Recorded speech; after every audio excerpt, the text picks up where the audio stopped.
5 on Finniston Farm by Enid Blyton.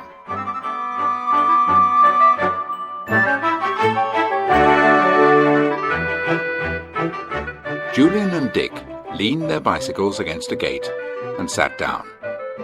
Below them spread the Dorset countryside, shimmering in the heat of the day. They were on their way to meet Anne and George, who were due to arrive with Timmy on the bus that stops at Finniston Church. The 5 were going to stay at a place called Finniston Farm, set on a hill above the little village of Finniston. An old school friend of George's mother was taking paying guests at the farmhouse, and had asked her to recommend visitors. George had promptly said she would like to go there with her cousins in the summer holidays. Dick looked at his watch. It was time to continue their journey, if they were going to be at the bus stop in time.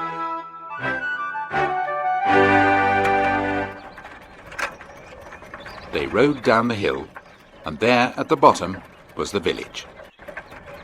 It looked old and peaceful and half asleep. Let's find the church and the bus stop, Dick. There's the bus coming, Julian. Let's follow it.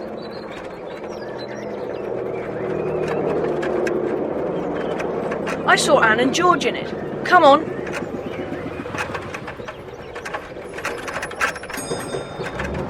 Hey, George! Dick! Julian! I'm so glad you're here to meet us.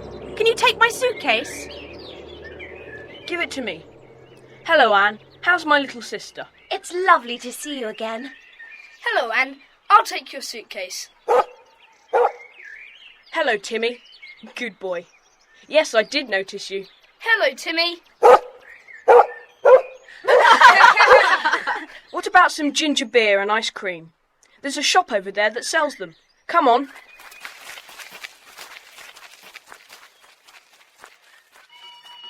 What can I get you?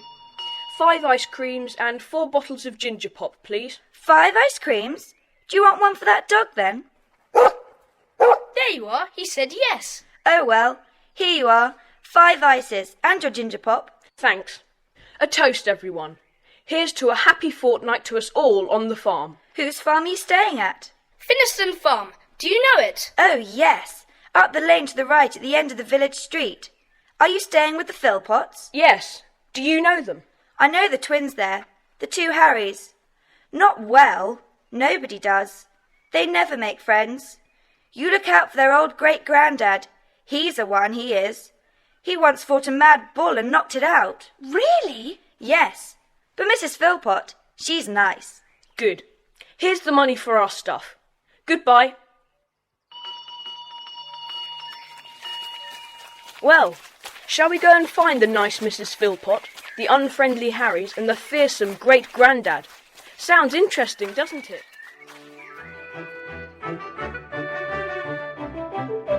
The 4 children walked down the dusty village street. Anne suddenly stopped outside a curious little shop with the name William Finniston above the door. She looked longingly at the antiques and bric-a-brac in the window. The others called to her to get a move on, and she hurried after them, determined to slip down to the shop one day by herself. They all went up the little lane, and soon the farmhouse came in sight. It was a big one, 3 stories high, with whitewashed walls. The 5 stood in the scrubbed stone entrance, and Dick spotted a wrought-iron handle hanging down in the porch. He pulled it, and a bell jangled somewhere inside. 2 children came up the hallway. They were exactly alike. Julian smiled at them. Good afternoon. I hope you're expecting us. Come this way. The Kirins, Mother. Oh, my dears, I'm so pleased to see you. Hello, Mrs. Philpott. What a lovely old place. If you tell us where to go, we'll look after ourselves. It's nice of you to have us. I expect your aunt told you the farm's not doing too well. I've some other boarders too, an American and his son, so I'm pretty busy. Well, you don't need to bother about us. We'll camp out in the barn if you like. We're used to roughing it. That might be a help. I've a bedroom for the girls, but I'm afraid you boys would have to share with the American boy. And, well, you might not like him. We'd prefer camp beds in the barn. And if there's anything Georgina and I can do to help you, just tell us. I'm going to enjoy having you children here. The twins do a great deal, and they help on the farm too. I'll get them to show you all to your sleeping places. Twins! Yes, Mother. Hello. What's your name? Harry! And what's your name? Harry! Surely you don't have the same name. We called the boy Henry, and he became Harry. And we called the girl Harriet, and she calls herself Harry for short. I thought they were both boys. Harriet likes her hair as short as Henry's. Funny how some girls want to be boys, isn't it, George? Oh, shut up, Dick. Twins, show the girls to the top bedroom, and then take the boys out to the big barn. They can have the old camp beds. We sleep out there. Hang on, we don't want to cause trouble. There's room for you all in the big barn. Go on now, twins, do as I tell you. Take the four up to the top bedroom with the cases, and then out to the barn. All right, twins, we'll carry the cases. Here's the girls' bedroom. While they show you the barn, we'll unpack some of the things we've brought and bring them down later. Right. Hey, look at the mess in that room across the passage. It must be the American boys' room. Dick, look at the twins shaking their fists at that room. They must have some sort of grudge against him. Let's hope they get one for us. Well, now for the barn. The twins stalked out of the farmhouse and took the boys to an enormous barn. One of them pushed open the great door. Both boys gasped at the great beams soaring up into the roof, like a cathedral. It was as old as the hills and used for storing sacks of meal. There were 2 camp beds in a corner of the barn. A shrill barking came from one of them, and the boys saw a tiny black poodle standing up. What a tiny thing. What's his name? Snippet. Come here, Snippet. He's very friendly. Come here, little one. He's our dog. Give him to us. All right, you can have him. Look, why do you have to be so dumb? It really wouldn't hurt you to be a bit friendly. Let us sleep in your old room. We really don't mind.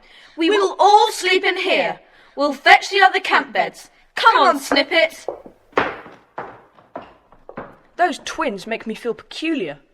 The way they act and speak together makes me feel as if they're puppets or something. They're just rude and unfriendly. Oh, well, they won't get in our way much. Here they come. Here are your camp beds. Tea's ready. We'll show you where to wash. Thanks. We'd better be careful, or we'll catch their habit. Dick, look at the poodle stalking that jackdaw. He's settled on the poodle's back. The poodle's going mad. Roll over, Snippet. Is he tame? What's his name? Nosy. He fell down a chimney and broke his wing. We kept him till he was well, and now he won't leave us. Julian, Dick. Oh, there you are. No, Timmy, come here. Take your dog away. It's all right. He won't hurt Snippet. Take your dog away. All right. Come on, Tim. That poodle wouldn't be more than a mouthful for you anyway. They all went back into the farmhouse and were soon sitting down to a wonderful tea. A loud voice suddenly made them all jump. A burly old man with white hair and a luxuriant white beard was sitting in an armchair near the window. Then a curious thing happened. Timmy walked slowly over to the fierce old man and laid his head gently on his knee. Then he settled himself down at Grandad's feet, and Snippet the poodle laid himself down between Timmy's great front paws. Grandad's happy now. 2 dogs at his feet. Ah, here's my husband. Come along in, Trevor. Here are the visitors I told you about. More visitors? Where's that American boy?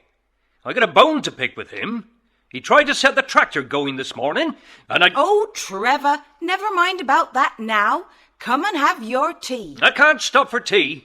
Oh, just a cup. And that I'll take to the dairy. I've got to go see to the milking. We'll help, Dad. No, you sit down. You've been on the go since 7 o'clock this morning. Mrs. Philpot, let the twins go if they want to. We can help you. And what's more, we'd like it. We can clear away and wash up. See here, Pop. I want to come to London with you. This place is dead. Is that the Americans? Yes. Hiya, hello. Now, who are these folks? We're 4 cousins. We've come here to stay. Stay here? Where you going to sleep then? This is a one-eyed place. Shut up. Oh, nuts. I can say what I like. Mrs. Philpot, I'll have a bit of that cake. Can't you say please? I'll have the same as Junior, Mrs. Philpot, ma'am. Can I have an iced drink? I'll get you some iced lemonade. Let him get it himself, little brat. Now, Grandad, don't upset yourself. Just have a nap. No. I'm going out again. There are some people here that fair make me ill. Timmy feels the same. He's going too. Hey, look at that big dog. Hey, you, come and have a bun. That's my dog. I don't allow anyone to feed him except me. Oh, shucks. Here, dog, catch, that's for you. Come here, Timmy. My dog is not going to eat that. You'd better pick it up. Pick it up yourself. Take that. Ow! You beast! Say, Pop, this dog's fierce. He tried to bite me. He did not. But he might bite you if you don't do what I said and pick up that cake. Now, I'll do it later. Here's your lemonade, young man. Thank you, twins. Go out and help Dad now. Where have they gone? To help with the milking. I'll go and help too. I'd rather you didn't, Junior. You upset the cows last time. Oh, gee, that was because I was new to it. Timmy, guard the door. Get out of my way, you! Say, call him back, will you? Say, Pop, coming for a walk? Let's get out of here. Sure, son. Come this way. Thank goodness they've gone. You go and sit down and have a rest, Mrs. Philpot. We'll clear up. That would be kind. 20 minutes rest will do me good. What are you boys going to do? Go to the milking shed? Yes, we've milked cows plenty of times. See you later, girls.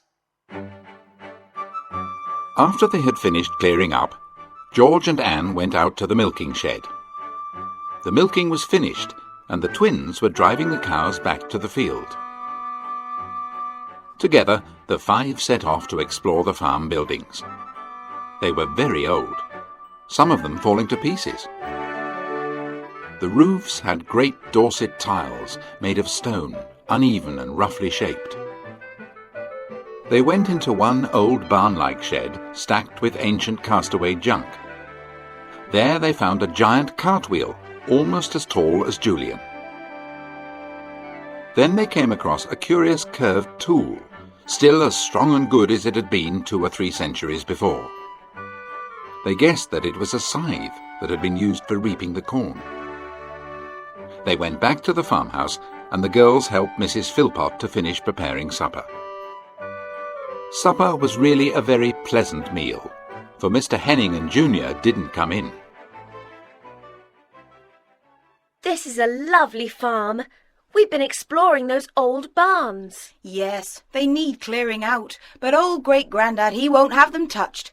We did sell some of those lovely grey old tiles once, to an American, of course, and Grandad almost went out of his mind. Oh, sorry. I don't know why I feel so sleepy. You've set me off now. Well, I don't wonder we feel so sleepy. Julian and I set off at dawn this morning, and you girls had a long bus ride. Well, go to bed as early as you like. I expect you'll want to be up bright and early in the morning. The Harrys are always up about 6 o'clock. And what time does Junior get up? 6 o'clock too? Oh, no, not before 9 o'clock usually. He and Mr. Henning like their breakfast in bed. What? You don't mean to say you take breakfast up to that lazy little pest? Well, they are guests and they pay well for being here. I'll take Junior his breakfast. Timmy and I together. That sounded like a laugh from Timmy. Do you bet me I won't do it? Yes, I do bet you. I bet you my new pocket knife you won't. Taken. Well, if you're sure. Those stairs are a trial to my legs when I'm carrying up trays. The children were really glad when the evening meal was cleared away and washed up, for they all felt heavy with sleep. They were soon all in bed. The girls together in the big, rather hard old bed, the boys in their separate camp beds in the barn. Julian woke first as the sun streamed into the barn. He looked at his watch. It was 7:30. Julian glanced across the barn and saw that the twins' camp beds were empty. Dick, wake up! It might be 10 o'clock for all you care. 10 o'clock? Oh no, I didn't mean to be late for breakfast. Calm down. I only said it might be 10 o'clock. It's 7:30. Thank goodness for that. I wonder if the girls are up. Ow, what's that? It's Nosy, the jackdaw. He pecked your back. He likes you, sitting on your shoulder. Ow, now he's pecked my ear. Here, Dick, you take him. Oh no, he's taken my watch. Bring that back, you crazy bird. He's dropped it. Quick! Got it. I'll put it on. It's safer. Right, let's go into breakfast. Good morning, Mrs. Philpott. Sorry we're late. That's all right. Help yourselves to breakfast. The 2 trays are ready for when the Americans ring. This ham's delicious. Ah, look who's here. Overslept, I suppose. Where's Junior? Not down yet, I hope. Should we let George take up Junior's breakfast? Don't throw the tray at him, will you, George? I might. Well, don't go too far. You don't want to make the Hennings walk out and leave Mrs. Philpott high and dry. That's Mr. Henning's bell. I must make his coffee. I'll take up his tray. George is going to take up Junior's. Are you sure? That's Junior's bell. He always seems to think I'm deaf. Bad-mannered little beast. I'm going to take up that tray to Mr. Henning. Oh, thank you, dear. He likes his curtains pulled too. And does Junior like his pulled as well? Well, I do pull them for him. Get that pocket knife ready for me, Dick.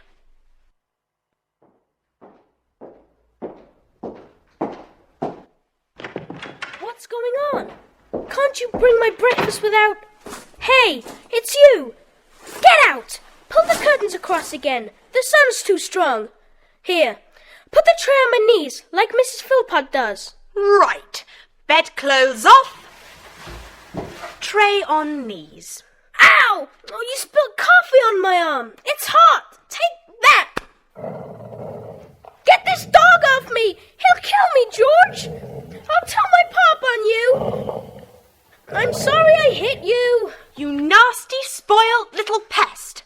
I've a good mind to leave you here all morning with Timmy on guard. But I'll be generous. Come here, Timmy. Leave that funny little worm on the floor. I'll tell my pop about you. Yes, you tell him. And I'll whisper into Timmy's ear that you've told tales on me. I don't know what he'll do. You're the most horrible boy I've ever met. Mrs. Philpott isn't going to bring you breakfast anymore. I'm going to, with Timmy. See? I don't want my breakfast brought up. I'll go downstairs for it. Right. I'll tell Mrs. Philpott. Come on, Timmy. How did it go, George? You've lost your bet, Dick. And he doesn't want breakfast in bed anymore. Good for you, George. Here's the knife. You deserve to win.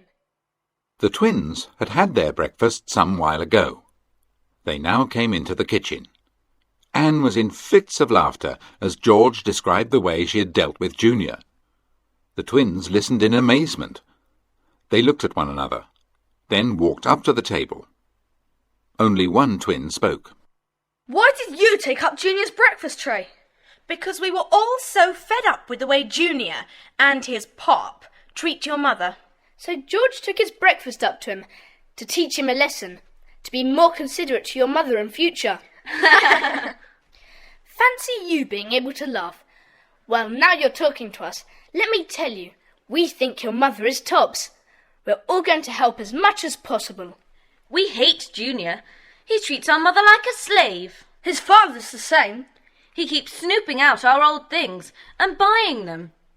It is nice to hear you talking properly. Now, would you mind telling us which is which? Well, don't tell Junior then.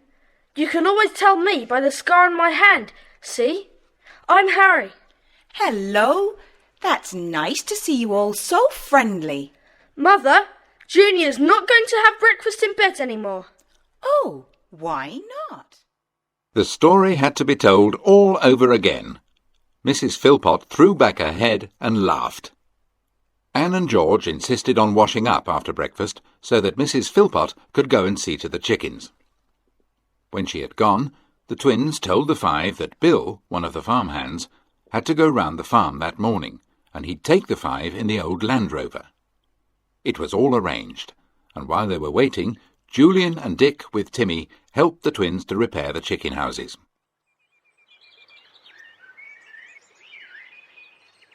Listen, Anne. That sounds like Junior coming. I'll hide. Hey, where's that dog? What dog? Snippet?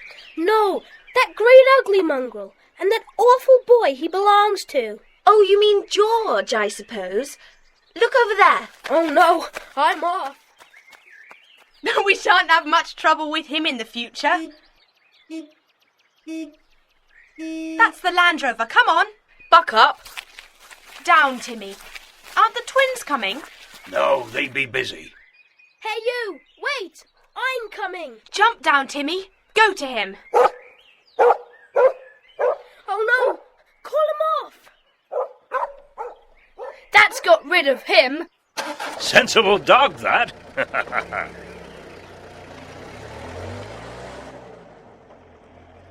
The five thoroughly enjoyed their ride over the big farm.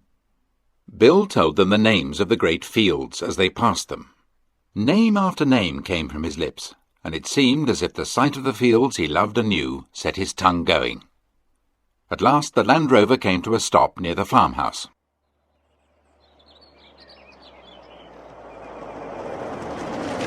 Thanks, Bill. No wonder old great-granddad and Mr. and Mrs. Philpot love the place. Aye, you all understand, don't you? That Mr. Henning, he raves about it all, but he don't understand a thing.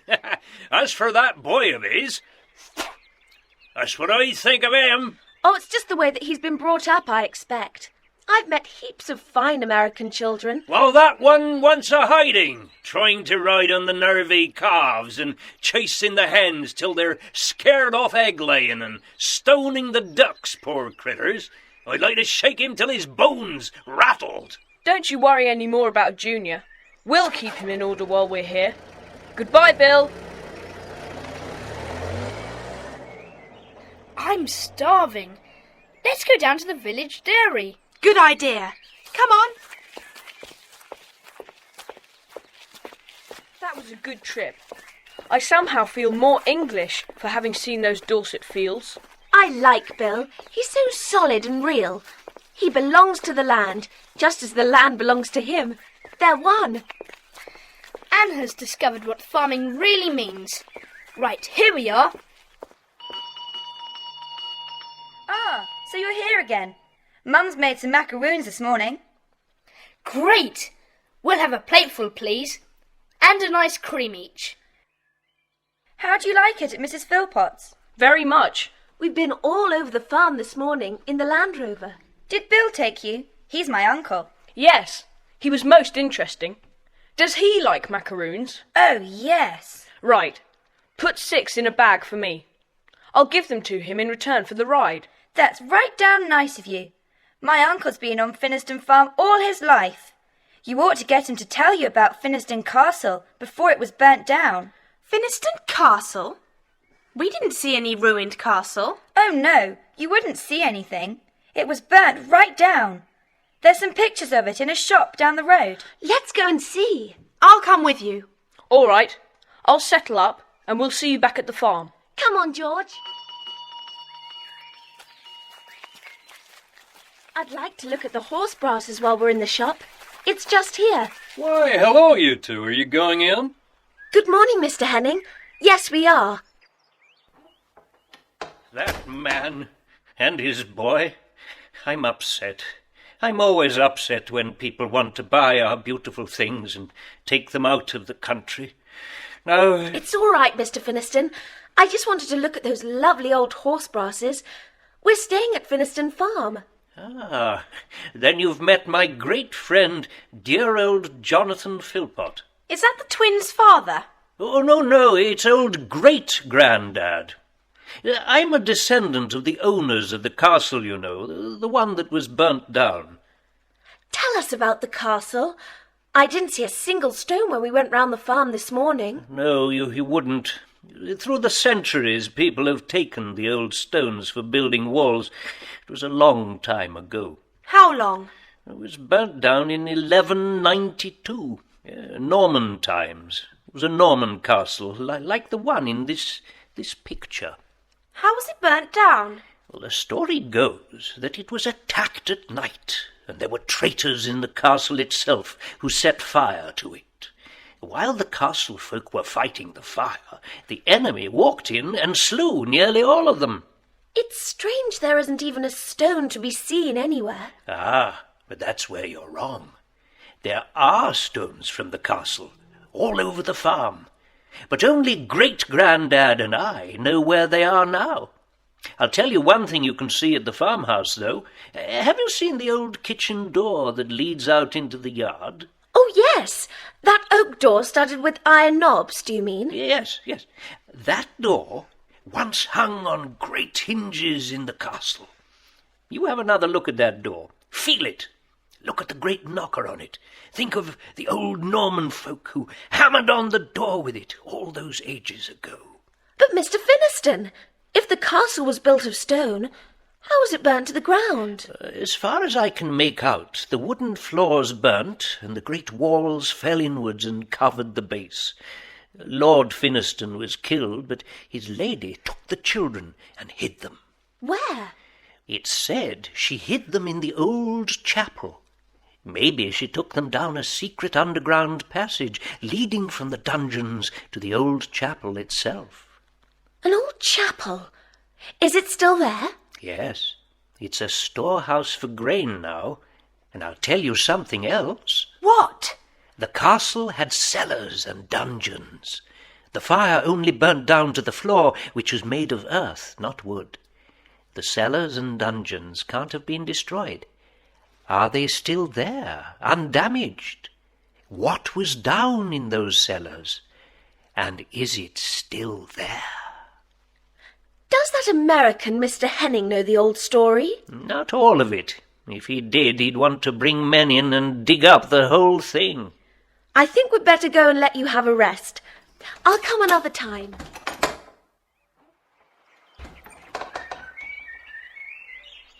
My word! I just can't wait to get back to the farm and tell the boys. Anne and George, with Timmy running in front, hurried back to the farm to find the boys. But they couldn't see them anywhere. So they gave up and went indoors to help Mrs. Philpot get lunch. Dick and Julian were helping the Harrys repair the chicken houses, and were having great trouble with Nosy the jackdaw, who kept stealing the nails. Lunch was rather a crowded meal, for everyone was there. Great-Grandad frowned when he saw Mr. Henning come in with Junior. Ah, Mrs. Philpot, would it be all right if I bring a friend for lunch tomorrow? He's a Mr. Durlston. He's a great authority on antiques. You'll remember you told me you had a quaint hole in one of the bedrooms where in the old days people used to heat embers for warming pans. Now, I thought that Ha! You thought you could buy 'em, I suppose. Well, you ask my permission first, see? I don't like this selling of things that have been in our family for donkey's years. Now, Grandad, don't excite yourself. Surely it's better to sell things we don't need in order to buy things for the farm. Why can't we sell them to our own folks then? Taking them out of the country? They're part of our history. You ought to be glad that a poor, run-down, backdated country like Britain has got anything to sell to a fine, upstanding one like America. Now you... That's enough, Mr. Henning. I'm sorry, ma'am, but that old man gets under my skin. All I want to do is to buy things you want to sell. You want new tractors. I want old junk, and I'm willing to pay for it. Old junk? Do you call that great old cartwheel you bought old junk? My great-granddad made that more than 200 years ago. That wheel was made before the first American was born. Now, Grandad, calm yourself and come with me and have a lie down. I will. A selfish, ignorant, rude old man. He's not! He's... Enough, Harry. He's settled now. We've had great fun with the twins mending the chicken houses. Yes, I had a look when I came in. You're good with your hands, you boys. Fine work. I wanted to help too, but they didn't want me. That makes it pretty lonely. Pop, can I come with you this afternoon? No, son. Oh, come on, Pop, let me come. I said no. Everyone was glad when the meal was over. As the boys left the room to go back to the chicken houses, George whispered to Julian that they had some important news. They arranged to meet by the chicken houses, but they didn't know then that Junior had overheard them. When the girls had finished washing up and set off to the hen houses, Junior followed discreetly behind, determined to learn their secret and get his own back for being left out of things. The boys and the twins finished mending the section of the hen house they were working on and sat down for a rest. George and Anne went inside and joined them. Junior crouched outside, his ear glued to a knothole in the wood. Between them, Anne and George repeated all that old Mr. Finniston had told them about the castle and the way it had been destroyed. Julian, Dick and the Harrys were fascinated. Outside, Junior held his breath so as not to miss a single word. Just wait till he told his pop about this.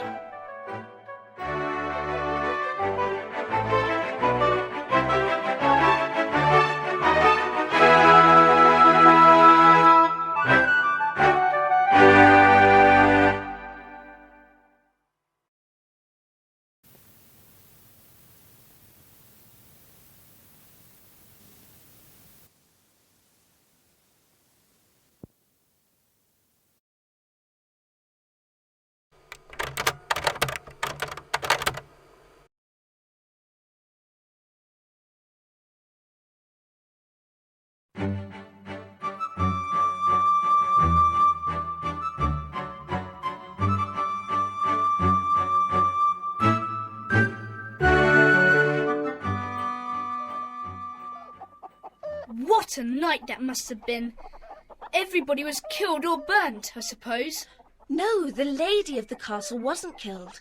It's said that she took her children to the little chapel near the farmhouse by a secret underground passage. Where's the site of the castle? It should be easily known, because of the great mass of stones that fell when the walls collapsed. No, they're not there now.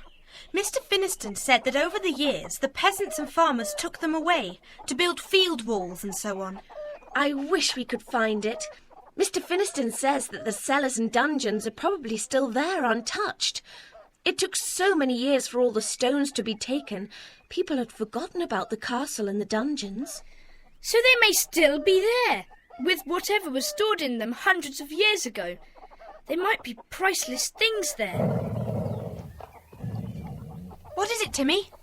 Somebody's outside. Quick, open the door. There's no one about. He may have heard the hens scratching at the door. Thank goodness. I thought it might have been Junior. Twins, Mr. Finniston told us that one of the things that was saved from the castle was a great oak door, iron-studded. Is that one of your kitchen doors? Yes, that must be the door leading into the dark little passage. I wonder if Dad knows. We'll tell him. Shall we go and look for the site of the castle sometime? If we found the cellars full of chests and things, do you suppose they belong to us? The farm belongs to our family and all the land around it. Does it? Well then, perhaps anything on this land would be yours. We might be able to buy a new tractor. Let's go and look for the castle site now. No, we must finish this job first. I suppose you haven't any idea where it might be, twins? No idea at all. It might have been built anywhere on our land. Probably near the top of a hill to overlook the surrounding land, and probably no more than 1/4 of a mile from the chapel. Look out, there's Junior. He's grinning all over his face. What do you suppose he's been up to? Mr. Henning did not come back that night, but arrived next day just before lunch, bringing with him a dried-up fellow, whom he introduced as Mr. Richard Durlston, an expert on old houses. I'd like him to see that old door, Mrs. Philpott, and that strange opening in the wall of the bedroom upstairs. Follow me. May we come too, Mrs. Philpott? Yes, of course. This is the door. Yes. Quite genuine. A very fine specimen. I should offer £4,000, Mr. Henning. Gee. You'd have to talk to Great-Grandad. Now I'll take you to see the opening in the bedroom. The opening is behind this old wrought-iron door. This tray was used for heating and holding the embers before they were put in the warming pans. We still have one warming pan, there on the wall. Yes. Quite rare to see one in such a well-preserved state. You could make an offer for this too, Mr. Henning. After lunch, Henning took Mr. Durlston to see the old chapel. The five decided to follow them, and soon came to a tall, quaint old building with beautifully arched windows set high up in the wall. I'd like to buy this chapel, knock it down, and take it stone by stone back to the States. It'll be wonderful in my place. I can't advise that. Not in good taste. Let's go to those outbuildings over there. Might see something worth having. Let's stay here. I like most Americans very much, but not Mr. Henning. He wants to buy history as if it were toffee. Now we're out, what about having a snoop around for the castle site? It can't be very far away. Right. And we agree that the site is probably on a hill. Let's make our way up the nearest slope. Hang on. There are the twins. They might like to come. Hey, Harrys! Come and help us look for the castle. Coming. You've brought Snippet and Nosy too. He'll be a great help. Come on, we plan to examine this slope first. All I can see is grass, grass and grass. Look at that huge mound. A very large mole must have made that. Oh, Timmy, you can't see a rabbit burrow without trying to go down it. Snippet's just as bad. He's small enough to get down too. He's coming out. What's he got in his mouth? It's an oyster shell. We're miles from the sea. How did it get here? Go in again, Snippet. Scrape away, Timmy. An idea is glimmering in my brain. Look, they've got more oyster shells. Oh no, Timmy's got some bones. I'm pretty sure this is an old kitchen midden. What on earth's that? A kitchen midden was the rubbish heap of the old days. Things like oyster shells and bones wouldn't rot away like other rubbish. I do believe we found the kitchen midden of the old castle. Now we know something very important. What? The site of the castle must be somewhere on this slope. Come on, let's go further on. Examine every inch of the ground. The 6 children felt a surge of excitement. Junior, who was tracking them, stared in surprise from a nearby hedge. Now what was all the excitement about? He saw the 6 children spread out and begin to go slowly up the great slope of the hill. Hey, what about this? Come and look. What is it, Harry? Look, see this big shallow dip? Would this be a likely place for a castle site? Yes, I bet this is where the castle once stood. The only reason for this Great Depression must be that some enormously heavy building once stood here, and it must have been the castle. It's not too far from the kitchen midden, is it? No, just about right. I bet if we had the machinery to excavate here, we'd find the cellars, dungeons, and all they contain. What will our mother say? Plenty. This might be the saving of your farm. Let's ask Bill if he'll lend us spades and things. We'll soon know if this really is the castle site. Good idea. I'm so glad it was the twins who recognised the site. After all, it's on their farm. Look, isn't that Junior running over there? He's been spying on us. Well, he can't know much. He's just snooping, that's all. But Junior did know all about the old castle, for he had overheard the children talking in the henhouse, and he did know what they had been looking for. He must get back to his father and tell him what he knew. Pop, listen. I know a place where the old castle once stood, and there's dungeons and cellars underneath, full of treasure. The kids found the place, but they don't know I saw them. What is all this, Junior? You don't know anything about castle sites and dungeons? I do, Pop. They found an old rubbish heap that belonged to the castle. They called it a midden? Yeah, that's it, a kitchen midden. Mr. Henning, this is extremely interesting. If you could get permission to excavate... Oh, boy, can't you see the papers? American discovers old castle site, unknown for centuries. Not so fast. Not a word to the papers, Henning. We don't want crowds of people rushing to the farm, sending up its price. Well, what do you advise? You should approach the young Mr. Philpott and offer to put down £5,000 for the right to excavate up on the hill there. Then, if you strike anything interesting, you can offer a further sum for whatever's there. Say, another £5,000. Sounds pretty good to me. You'll stay here and advise me, won't you, Durlston? Certainly, if you are prepared to pay my fee. And so, that very evening, Mr. Henning and Mr. Durlston had a very private talk with Mr. and Mrs. Philpott. Agreement was reached, and Mr. Henning handed over a cheque for £5,000. When the twins and the four heard of this the next morning, they were astounded. Now what was to be done? Listen, do you remember what you told us, George, about the lady of the castle taking her children to safety in the chapel by way of an underground passage? Julian, do you think the passage might still be there? What I think is this. If the lady and her children escaped underground, they must first have fled down into the cellars of the castle. So the passage or tunnel must have started from there.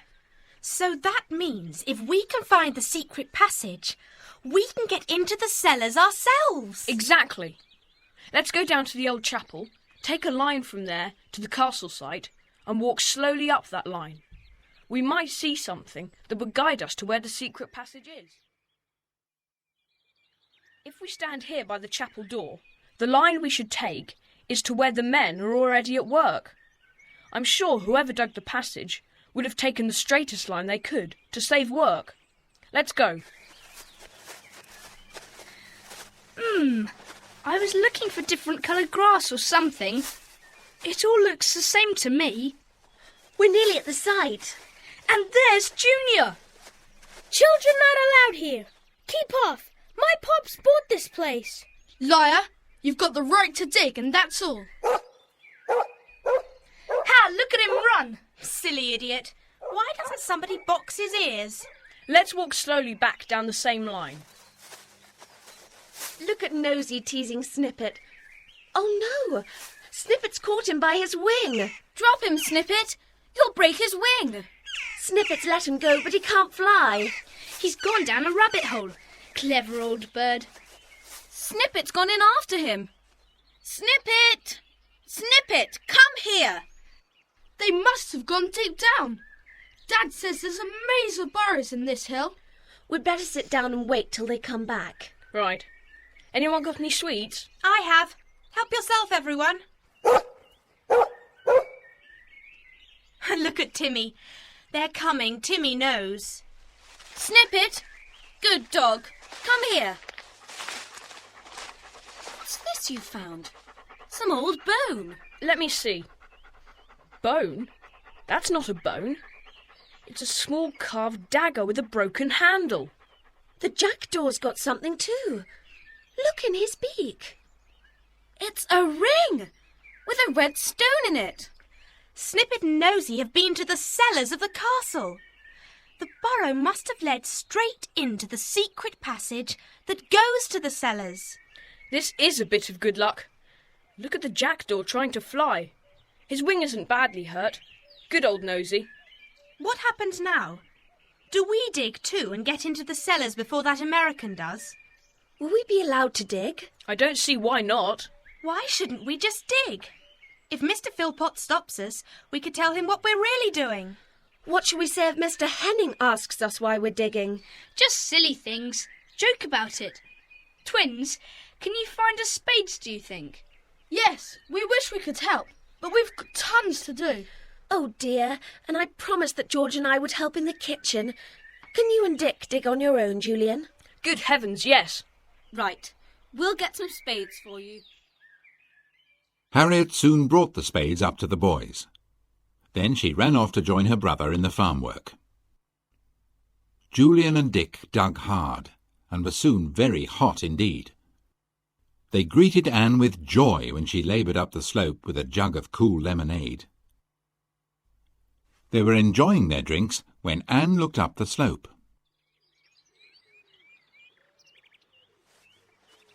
Here comes Junior.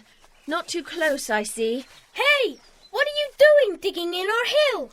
This isn't your hill. Copycats! My pup's laughing his head off about you. Clear off! He's gone. I must go too. See you later. I wish this burrow would come to an end. The ground's so hard and dry. Well, thank goodness it's getting sandy here. Dick! My spade went right down by itself. I believe I've come to the secret passage. I'll give you a hand to widen the hole. That's enough. Straight into the tunnel. It's just over a metre below the surface. It must be dinner time. I really don't like to leave the hole unguarded, now we've got down into the tunnel. We won't have to. Here comes George with Timmy. Hi, George. Look, we're down to the tunnel. Wonderful! My word, if Mr. Henning knew what you'd found, he'd be down here like a shot. He certainly would, or Junior. We're scared of going to dinner in case one of them comes along. I'll leave Timmy here on guard. He won't let anyone come within metres of it. Thanks, George. On guard, Timmy. Don't let anyone come near that hole. That afternoon, the twins, Julian, Dick, George, Anne and Snippet all climbed the hill to the hole where Timmy still lay, watching for intruders. They brought him 2 fine bones and a jug of water. Can we go down now? Yes. It would be a good time to slide into the tunnel. Everyone from the castle site has gone to lunch. I'll go first.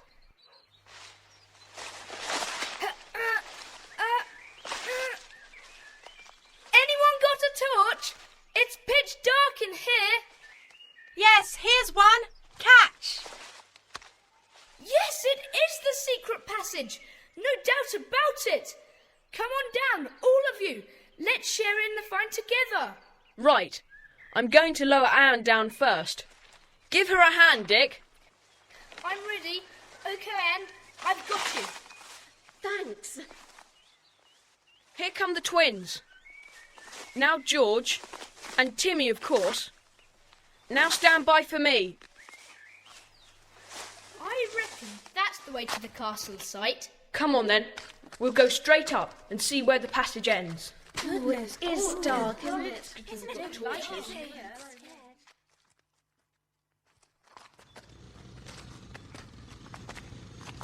What's that? I don't like it. It's all right. It's the men drilling on the castle site. They must be back from lunch. I hope we soon get into the cellars. Can't be far. We can hear the drill so loudly now. Look, there's an old door fallen down. We're there. It must be the entrance to the cellars. That door must have been made all those years ago. It's crumbling to dust. Let's go on carefully. Everything will crumble into dust unless it's metal. Look, there's an archway made of stone. It must lead into the main chamber. Let's go in. There's an awful lot of jumble by those walls. Any treasures, do you think? Hello. What's this heap of blackened metal? Why, it's a suit of armour. Almost perfect still. And there are some more. Would they be valuable now? Valuable? Worth their weight in gold, I should think. Julian, here's a chest of some sort. Seems to be made of wood and bound with iron straps. Give me a hand, Dick. See if we can lift the lid. The wood has crumbled. What are those shining discs? Are they gold? Yes, it's gold! No doubt about it. Gold never tarnishes. Twins, your parents needn't worry about the farm anymore. They'll be able to buy all the equipment they could possibly need. Julian, there's another chest that's falling to pieces. I wonder what's inside. Rings! And a gold belt. And necklaces. We found something too. Look, racks of swords and daggers. What wonderful swords. Oh, my word, this one's heavy. I can hardly lift it.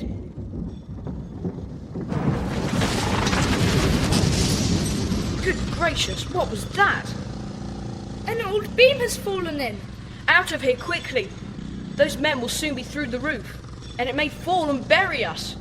Quick, Harry, get some jewellery. I've got some of the gold. We must show Mum some of these things. We'll have to get this excavating stopped. If the roof falls in, it may destroy many of the old treasures here. The 6 children hurried in the dark, low tunnel, feeling more excited than they had ever felt in their lives. Timmy led the way, glad that they were going into the open air once more. They came to where they thought the burrow must be, but instead there was nothing but a great mass of earth. The burrow's fallen in, and we've got no spades to dig ourselves out. We can use our hands. No, Dick, stop. More earth is falling in. We'll be buried alive. What can we do? We'll have to go back up the passage and try and make the workmen hear us shouting. That means Mr. Henning will know what we're up to. I'm afraid there's no other way. I don't think the men will be here much longer. They pack up at 5, and it's almost that now. The drilling has just stopped. Thank goodness. In that case, it's no good going back up the tunnel. They'd be gone before we got there. Hey, Timmy, where are you going? Julian, look at Timmy. He wants us to go down the tunnel. Why didn't we think of that? I don't know. I thought it would be a blind alley. Nobody knows where the chapel entrance to the tunnel is, do they, twins? No, it's never been discovered. Anyway, it's worth trying. I agree. Come on, everyone. Mind your heads just here. There's been a bit of a fall. Thanks for the warning, George. I've come to the end. It's a funny little stone sort of room. Look, in the roof, a wooden square. It must be a trapdoor. If we all heave together, we might move it.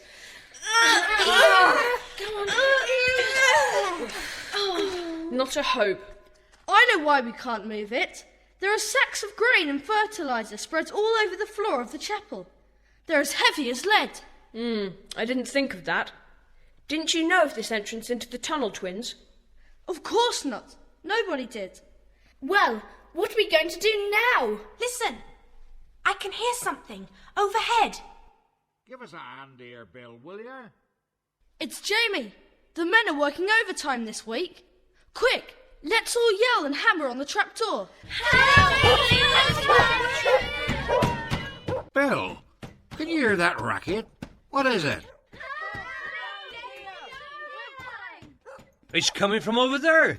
Let's have a look. This corner here, Bill. Anyone about? Maybe they're in that little old store place we found one day. The trapdoor was just about here. Come on, let's shift these sacks. Right. Now for this trapdoor. Who's down there? Bless us all. That's the twins' voices. Come on, Jamie. Heave up.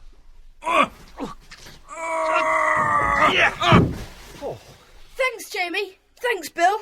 I am glad you were working overtime. Oh, your ma's been hollering for you. No, Timmy. Leave that cat and her kittens alone. Good boy. How did you get down there? It's too long a story to tell just now. Don't tell anyone we were down there till we tell you how it happened. We've got to rush and tell Mum we're all right.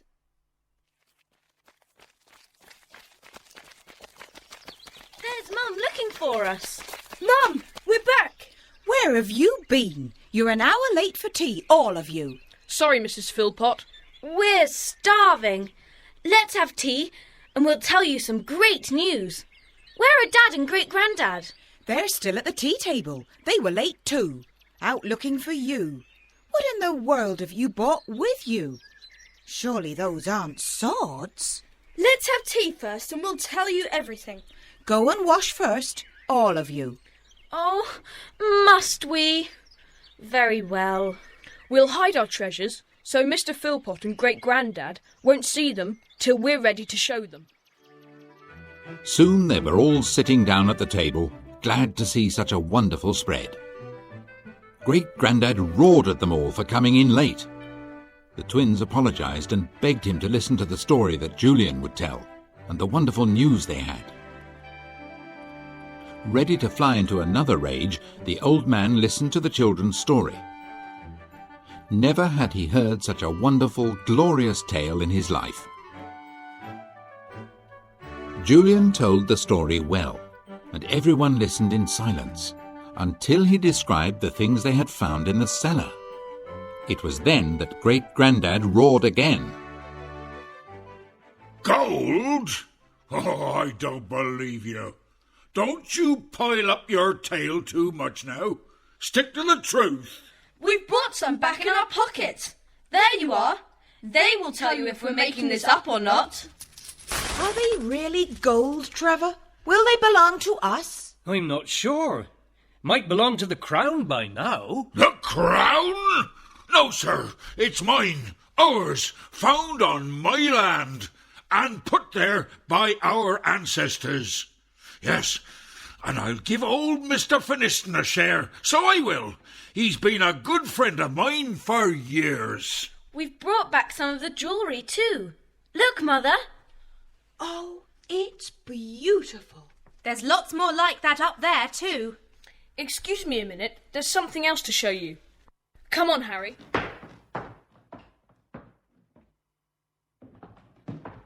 Here you are, Dad. Swords and daggers we found. No, that's what I call a sword. Give it to me, young man. No, Grandad, don't swing it around your head like that. You'll knock something off the dresser.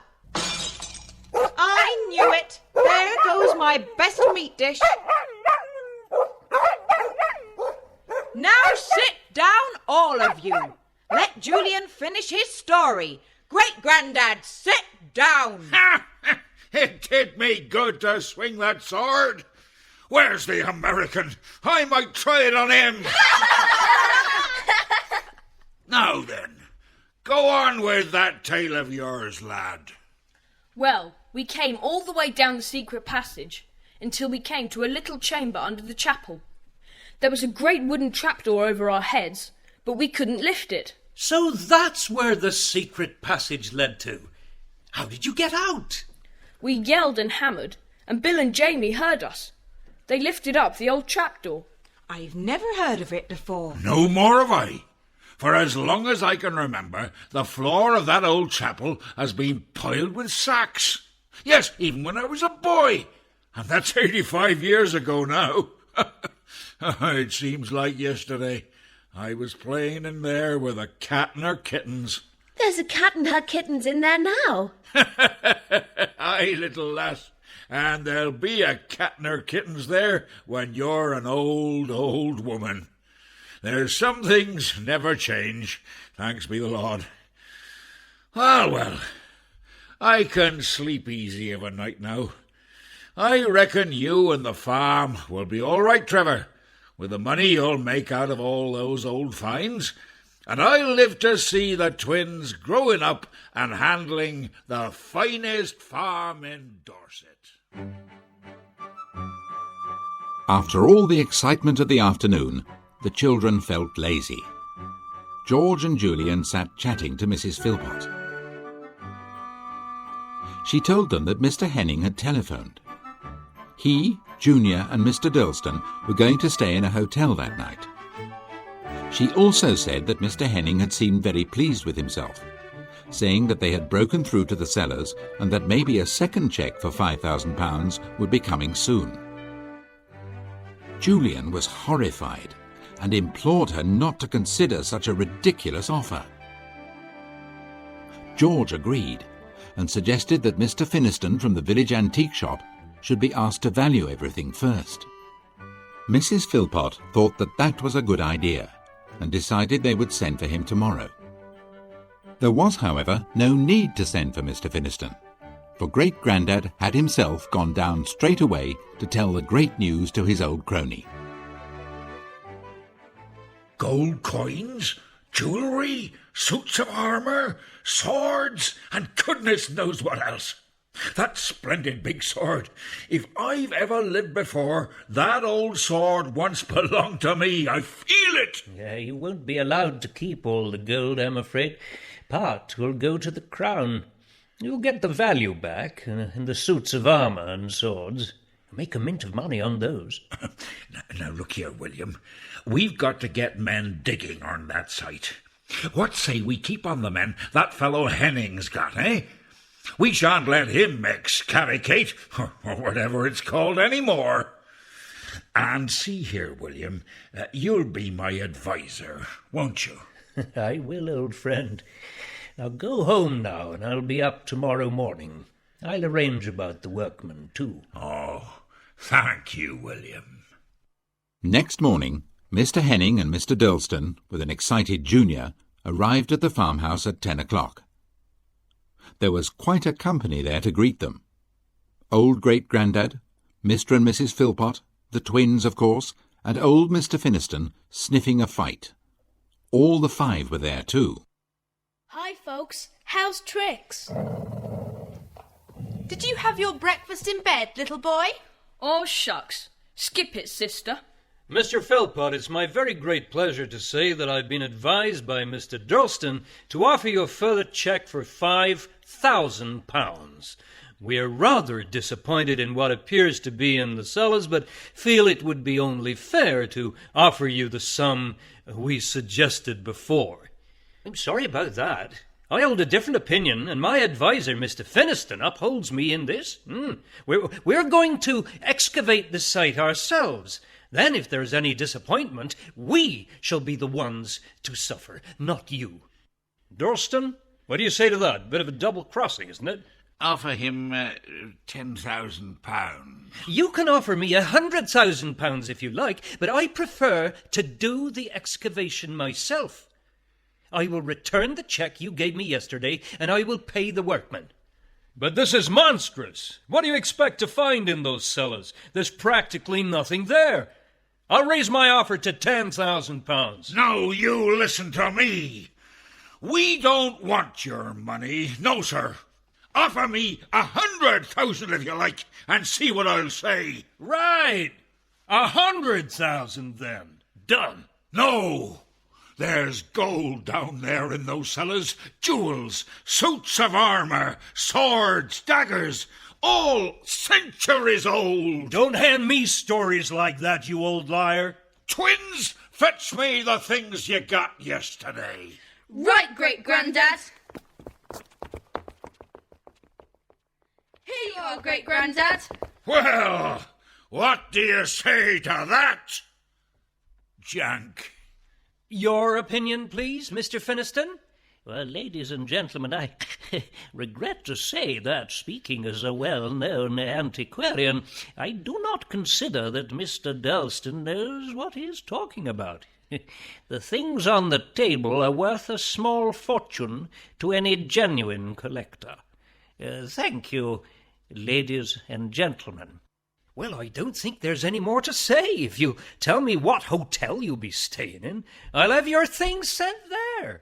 Please go, Mr. Henning. I shall take my time and go when I am ready. Seen this sword, Henning? The men of old knew how to deal with their enemies.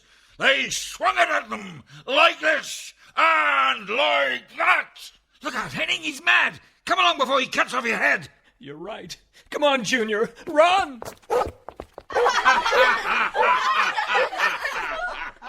Grandad, what's got into you? Oh, nothing.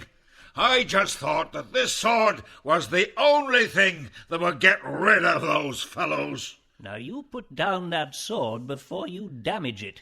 You and I will go down to the inn and talk over what we're going to do about all this treasure. Very well, William Finniston. Lead the way.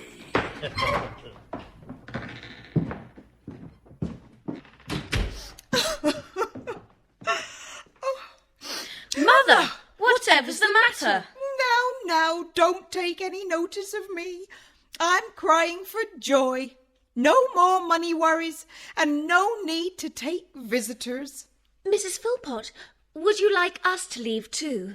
Oh, no, my dear, no. You're not really visitors. You're friends. We'd love to stay. We wouldn't want to miss seeing what else is in the castle cellars for anything, would we, George? No, we wouldn't. This is just about the most exciting adventure we've ever had. Isn't it, Timmy? Well, goodbye, Famous Five. Enjoy the rest of your adventures, and do make sure Great Grandad is careful with that great old sword.